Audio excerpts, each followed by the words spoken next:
Hello and welcome to this week's Just the Tip. My name is Corey with Meat and Potatoes Organizing, and this month we're talking a little bit about senior downsizing and decluttering.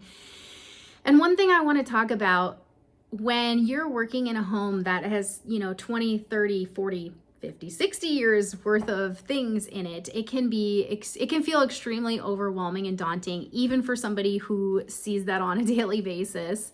But I'm going to give you a quick tip on how to just kind of bring in, calm down that overwhelm and start that process.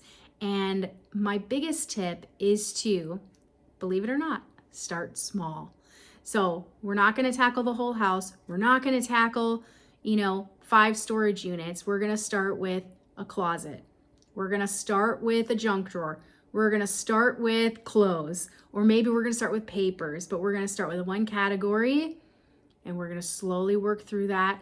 We're going to start getting through those items, figure out what we love, what we hate, what we need to get rid of, what we need to shred. And then of those items we're going to keep, we're going to start a system. Does it have a home? Does it make sense in the client's head where that item might be? If we needed to either find it or put it away. And that's really, really important. Create systems that work for you and your family. So, tip of the day, we're gonna start small when we're decluttering, and we're gonna get those little wins. We're gonna have that nice satisfaction and then take the time to enjoy that space. And then we're gonna move to the next.